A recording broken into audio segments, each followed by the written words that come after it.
الذین وہ لوگ یجتنبون جو اجتناب کرتے ہیں، دور رہتے ہیں، بچتے ہیں، کبائر الاسم بڑے بڑے گناہوں سے، والفواحش اور بے حیائی کے کاموں سے۔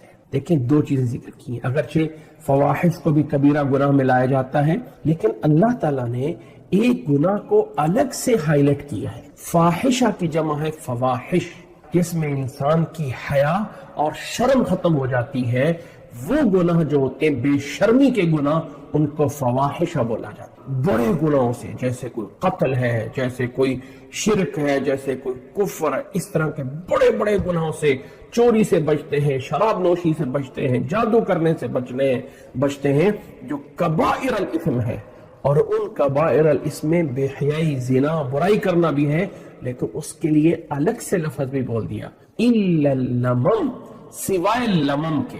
میں اس کو بات بھی بتاتا ہوں، سوائے لمم کے۔ جو لوگ ان بڑے گناہوں سے بچتے ہیں تو ان کا یہ بڑے گناہوں سے بچنا یہ اتنا کافی ہے کہ اللہ تعالیٰ ان کے لیے جو ہے ان ربک واسع المغفرہ، اللہ تعالیٰ بہت وسیع ہے مغفرت دینے والا۔ هو اعلم بکم اذ انشأکم من الارض، وہ اللہ تمہیں خوب جانتا ہے جب تمہیں اس نے زمین سے پیدا کیا۔ وَإِذْ أَنْتُمْ أَجِنَّةٌ فِي بُطُونِ أُمَّهَاتِكُمْ، اور جب تم تھے بچے اپنی ماں کے پیٹ میں۔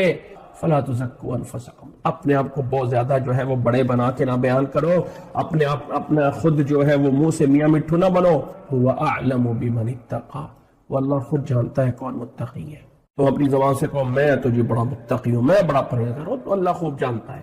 اب اس آیت کی بنیاد پہ مفہوم یہ نکلتا ہے کہ جو لوگ کبیرہ گناہوں سے بچتے ہیں، اللہ تعالیٰ ان کے کبیرہ گناہوں سے بچنے کی وجہ سے اللہ ان کے صغیرہ گناہ معاف کر دیتا ہے۔ لمم جو ہے، لمم جو اس آیت میں بولا گیا ہے، ایسے گناہوں پہ بولا جاتا ہے جس میں انسان نے ارادہ کیا اور پھر وہ گناہ نہ کر سکا، یا ایسے گناہ، دیکھیں جس گناہ کے بارے میں اللہ نے جس گناہ سے منع کیا ہو یا اللہ کے نبی نے منع کیا ہو، سیم بات ہے، اللہ نے یا اللہ کے رسول نے۔ نمبر دو، اللہ یا اللہ کے رسول نے اس پہ سخت وعید کی ہو، یا جس سے بچنے کا حکم آ جائے، جب اس چیز کو کیا جائے گا تو وہ گناہ کبیرہ ہوگا۔ اللہ کے حکم کی مخالفت یا اللہ کے رسول کے حکم کی مخالفت گناہ کبیرہ ہے۔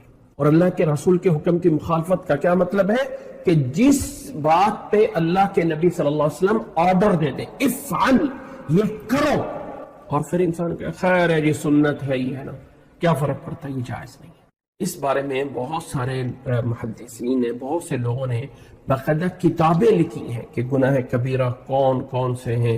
الکبائر، امام ذہبی نے بہت بڑی کتاب لکھی ہے جس میں کبیرہ گناہ کو 70 سے زیادہ گنوائے ہیں، یہ کبیرہ گناہ ہے۔ فرمایا جو ان سے بچے گا اس انسان کے چھوٹے گناہ ہم ویسے ہی معاف کر دیں گے۔ اب چھوٹے گناہ جو ہوتے ہیں نا، اس کے بارے میں سمجھ لیا جائے، لا صغیرۃ مع الاصرار ولا کبیرۃ مع الاستغفار۔ حضرت عبداللہ بن عباس فرماتے ہیں، یاد رکھ لو، چھوٹا گناہ جو ہے نا، جب انسان بار بار کرتا رہتا ہے، بار بار اصرار کر رہا ہے، تو کوئی چھوٹا گناہ اصرار کرنے کی بنیاد پہ چھوٹا نہیں رہتا، وہ بڑا بن جاتا ہے۔ اب یہاں پہ میں کسی گناہ کا نام نہیں لے سکتا ہوں، اس لیے کہ میں اگر کہوں فلاں والا گناہ چھوٹا گناہ ہے تو ہو سکتا ہے میری نظر میں چھوٹا ہو، اللہ کے ہاں وہ چھوٹا نہ ہو۔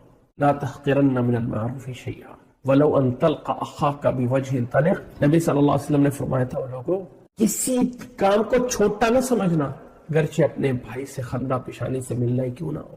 اب کسی کے سامنے مل کر اسے تھوڑی سی مسکراہٹ کے ساتھ مل لینا، اس کو بھی چھوٹا کام نہ سمجھنا۔ دوسری طرف فرمایا اتقوا النار ولو بشق تمرہ، جہنم سے اپنے آپ کو بچا لو، اگرچہ کھجور کا آدھا ٹکڑا صدقے میں کر کے کیوں نہ ہو، بچاؤ اپنے آپ کو جہنم سے۔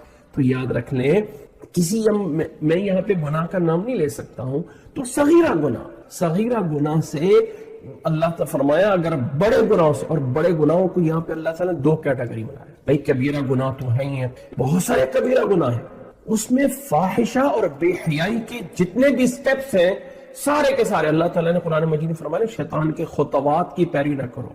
ڈائریکٹ آ کے برائی نہیں کراتا، سٹیپ بائی سٹیپ، پہلے نظروں سے، پھر باتوں سے، پھر جو ہے وہ فون پہ اور پیغامات پہ، اور پھر جا کے برائیوں میں ڈال دیتا ہے۔ یہ فواحش، بے حیائی کے کام الگ سے ذکر کی ہے، جو انسان اپنے آپ کو ان سے بچا لیتا ہے نا، اللہ اس کے صغرا گناہ معاف فرما دے۔